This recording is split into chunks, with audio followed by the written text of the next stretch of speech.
Hello guys, ഇന്നത്തെ വീഡിയോയിൽ നമ്മളൊരു ലീഡ് കോഡ് പ്രോബ്ലമാണ് ഡിസ്കസ് ചെയ്യുന്നത്. Problem number 1952 3 divisors. നമുക്ക് ക്വസ്റ്റ്യൻ്റെ ഡിസ്ക്രിപ്ഷൻ ഒന്ന് വായിക്കാം. Given an integer n return true if n has exactly 3 positive divisors, otherwise return false. നമുക്ക് n എന്ന് പറയുന്ന ഒരു ഇൻറ്റിജർ വാല്യൂ തന്നിട്ടുണ്ട്. ആ n എന്ന് പറയുന്ന വാല്യൂവിന് 3 പോസിറ്റീവ് ഡിവൈസസ് ആണ് ഉള്ളതെങ്കിൽ നമ്മൾ റിട്ടേൺ ട്രൂ കൊടുക്കുന്നു, അല്ലെങ്കിൽ നമ്മൾ റിട്ടേൺ ഫോൾസ്. ഇതാണ് നമ്മളൊരു ക്വസ്റ്റ്യനിൽ പറഞ്ഞിരിക്കുന്നത്. സോ എന്താണ് ഡിവൈസർ എന്നുള്ളതിൻ്റെ ഒരു എക്സ്പ്ലനേഷൻ താഴെ കൊടുത്തിട്ടുണ്ട്. An integer m is a divisor of n if there exist an integer k such that n equal to k into m. So അതെന്താണെന്നുള്ളത് ഞാനൊരു എക്സാമ്പിൾ വെച്ചിട്ട് ഞാൻ പറഞ്ഞു തരാം.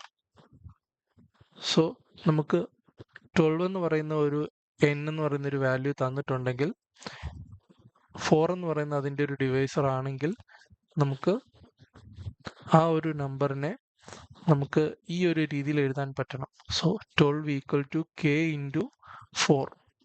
m എന്ന് പറയുന്നത് നമുക്ക് ഒരു ഡിവൈസർ ആണെങ്കിൽ എന്നാണ് നമുക്ക് ക്വസ്റ്റ്യനിൽ പറഞ്ഞിരിക്കുന്നത്. സോ k എന്ന് പറയുന്നത് ഒരു പോസിറ്റീവ് നമ്പർ ആണെങ്കിൽ നമുക്ക് 4 എന്ന് പറയുന്നത് അതിൻ്റെ ഒരു ഡിവൈസർ ആണെന്ന് പറയാം. ഈ ഒരു കേസിൽ കെയുടെ വാല്യൂ എന്ന് പറയുന്നത് 3 വരാനുള്ള പോസിബിലിറ്റി ഉണ്ട്. സോ ഈ 4 എന്ന് പറയുന്നത് അതിൻ്റെ ഒരു ഫാക്ടർ ആയിരിക്കും. സോ നമുക്ക് എക്സാമ്പിൾസ് കൺസിഡർ ചെയ്യാം. സോ n ഈക്വൽ ടു 2 ആണെങ്കിൽ നമുക്ക് റിട്ടേൺ ഫോൾസ് ആണ് കൊടുക്കേണ്ടത്. സോ അതിൻ്റെ എക്സ്പ്ലനേഷൻ താഴെ കൊടുത്തിട്ടുണ്ട്. എന്നിന് 2 ഡിവൈസറാണ് ഉള്ളത്, 1 ആൻഡ് 2. സോ ഡിവൈസറിനെ നമുക്ക് അതിൻ്റെ ഫാക്ടർ ആയിട്ട് കൺസിഡർ ചെയ്യാം. സോ ആക്ച്വലി ഇതൊരു ഫാക്ടറിൻ്റെ ഡെഫിനിഷനാണ് ഇവിടെ കൊടുത്തിരിക്കുന്നത്. സോ അടുത്ത എക്സാമ്പിൾ നമ്മൾ കൺസിഡർ ചെയ്യുകയാണെങ്കിൽ n ഈക്വൽ ടു 4 നമുക്ക് ഔട്ട്പുട്ട് ട്രൂ ആണ് കൊടുക്കേണ്ടത്. അതിൻ്റെ എക്സ്പ്ലനേഷൻ എന്ന് പറയുന്നത് 4ൻ്റെ ഡിവൈസർ എന്ന് പറയുന്നത് 1, 2, 4. 3 ഡിവൈസർ നമുക്ക് അവൈലബിൾ ആയിട്ടുണ്ട്. സോ നമ്മൾ ട്രൂ റിട്ടേൺ ചെയ്യുന്നു. സോ നമുക്ക് ക്വസ്റ്റ്യൻ്റെ കൺസ്ട്രെയിൻറ്റും കൂടി ഒന്ന് നോക്കാം.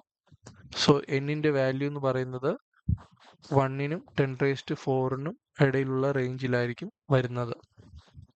സോ ഈ പ്രോബ്ലം എങ്ങനെ സോൾവ് ചെയ്യാമെന്ന് നമുക്ക് നോക്കാം. സോ ഞാനിവിടെ 3 എക്സാമ്പിളാണ് കൺസിഡർ ചെയ്തേക്കുന്നത്, 24, 16, 9. സോ നമുക്ക് ആദ്യം 24ൻ്റെ ഫാക്ടേഴ്സ് ഏതൊക്കെ ഉണ്ടെന്നാണ് കണ്ടുപിടിക്കേണ്ടത്. സോ നമ്മൾ ഫാക്ടേഴ്സ് എത്ര എണ്ണം ഉണ്ടെന്ന് കണ്ടുപിടിക്കുന്ന സമയത്ത് നമുക്കത് 3ൽ കൂടുതൽ കിട്ടുകയാണെങ്കിൽ നമുക്ക് റിട്ടേൺ ഫോൾസ് കൊടുക്കാൻ പറ്റും. 3ൽ താഴെയാണെങ്കിൽ നമ്മൾ എത്ര ഡിവൈസർ ഉണ്ടെന്നുള്ളത് ചെക്ക് ചെയ്തിട്ട് അത് 3 ആണെങ്കിൽ നമ്മൾ റിട്ടേൺ ട്രൂ കൊടുക്കും, അതല്ലെങ്കിൽ നമ്മൾ ഫോൾസ് ആയിരിക്കും റിട്ടേൺ ചെയ്ത് കൊടുക്കുന്നത്. സോ ഒരു നമ്പറിൻ്റെ ഫാക്ടർ എങ്ങനെ കണ്ടുപിടിക്കണം എന്നുള്ളൊരു വീഡിയോ ഞാൻ ഓൾറെഡി ചെയ്തിട്ടുണ്ട്. സോ അത് ഞാൻ ഡിസ്ക്രിപ്ഷനിൽ ആഡ് ചെയ്തേക്കാം. സോ നമ്മൾ ആദ്യം ഫാക്ടേഴ്സ് കണ്ടുപിടിക്കാൻ വേണ്ടി നമ്മൾ 24ൻ്റെ സ്ക്വയർ റൂട്ട് കണ്ടുപിടിക്കുന്നു. സ്ക്വയർ റൂട്ട് എന്ന് പറയുന്നത് 4.89 ആണ്. സോ 4.89ൻ്റെ താഴെയുള്ള നിയറസ്റ്റ് ഇൻറ്റിജർ എന്ന് പറയുന്നത് 4 ആണ്. സോ നമ്മൾ ചെക്ക് ചെയ്യുന്നത് 1 തൊട്ട് 4 വരെയുള്ള എല്ലാ നമ്പേഴ്സും വെച്ചിട്ട് ഈ 24നെ നമ്മൾ ഡിവൈഡ് ചെയ്ത് നോക്കും.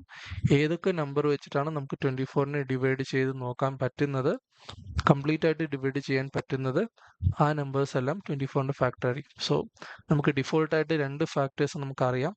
1 എന്ന് പറയുന്നത് ഒരു ഫാക്ടർ ആയിരിക്കും, ആ സെയിം നമ്പർ എന്ന് പറയുന്നതും അതിൻ്റെ ഒരു ഫാക്ടർ ആയിരിക്കും. സോ നമ്മൾ കൺസിഡർ ചെയ്യുമ്പോൾ 2 തൊട്ട് 4 വരെയുള്ള റേഞ്ചിലുള്ള വാല്യൂ ആണ് കൺസിഡർ ചെയ്യേണ്ടത്. സോ നമ്മൾ 2 കൺസിഡർ ചെയ്യുമ്പോൾ 2 എന്ന് പറയുന്നത് 24ൻ്റെ ഒരു ഫാക്ടറാണ്. സോ നെക്സ്റ്റ് ഫാക്ടർ കണ്ടുപിടിക്കാൻ വേണ്ടി നമ്മൾ ഈ 24 എന്ന് പറയുന്ന വാല്യൂവിനെ ഈ 2 കൊണ്ട് ഡിവൈഡ് ചെയ്ത് നോക്കും. 2 കൊണ്ട് ഡിവൈഡ് ചെയ്യാൻ നമുക്ക് 12 കിട്ടും. 12 എന്ന് പറയുന്നത് ഒരു ഫാക്ടർ ആയിരിക്കും. സോ നമുക്കിപ്പോൾ ഓൾറെഡി 2 ഫാക്ടർ ഉണ്ട്, നമുക്കത് കൂടാതെ 2 ഫാക്ടറും കൂടി നമുക്ക് കിട്ടിയിട്ടുണ്ട്.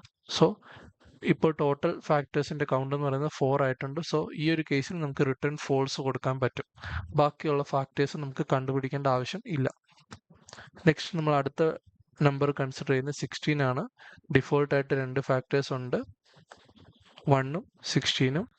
ഇനി അടുത്തതായിട്ട് നമ്മൾ 16ൻ്റെ സ്ക്വയർ റൂട്ട് കണ്ടുപിടിക്കുന്നു, അത് 4 ആണ് വരുന്നത്. അപ്പം നമ്മൾ 2 തൊട്ട് 4 വരെയുള്ള എല്ലാ വാല്യൂസും വെച്ചിട്ട് 16നെ കംപ്ലീറ്റ് ആയിട്ട് ഡിവൈഡ് ചെയ്യാൻ പറ്റുമോ ഇല്ലയോ എന്ന് നമ്മൾ നോക്കും.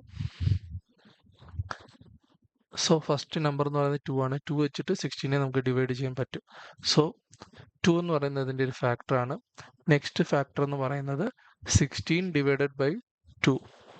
ഈ ഒരു കേസിൽ നമുക്ക് 16നെ 2 കൊണ്ട് ഡിവൈഡ് ചെയ്യുമ്പോൾ 8 ആണ് കിട്ടുന്നത്. സോ 8ഉം അതിൻ്റെ ഒരു ഫാക്ടർ ആയിരിക്കും. സോ നമുക്കിപ്പോൾ ടോട്ടൽ ഫാക്ടർ 1, 16, 2, 8 4 ഫാക്ടർ ആയിട്ടുണ്ട്.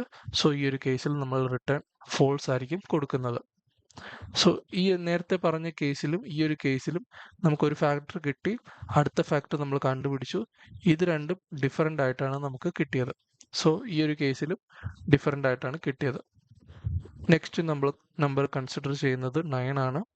9ന്റെ ഫാക്ടർ 1ഉം 9ഉം അതിൻ്റെ ഒരു ഫാക്ടർ ആണ്. നെക്സ്റ്റ് ഫാക്ടർ കണ്ടുപിടിക്കാൻ വേണ്ടി നമ്മൾ 9ന്റെ സ്ക്വയർ റൂട്ട് എടുക്കുന്നു. 3 ആണ് കിട്ടുന്നത്. അപ്പോൾ നമ്മൾ 2 തൊട്ട് 3 വരെയുള്ള എല്ലാ നമ്പേഴ്സും വെച്ചിട്ട് 9നെ കംപ്ലീറ്റ് ആയിട്ട് ഡിവൈഡ് ചെയ്യാൻ പറ്റുമോ ഇല്ലയോ നോക്കുന്നു. സോ 2 കൊണ്ട് 9നെ ഡിവൈഡ് ചെയ്യാൻ പറ്റത്തില്ല. സോ നെക്സ്റ്റ് നമ്പർ നമ്മൾ എടുക്കുന്നത് 3 ആണ്.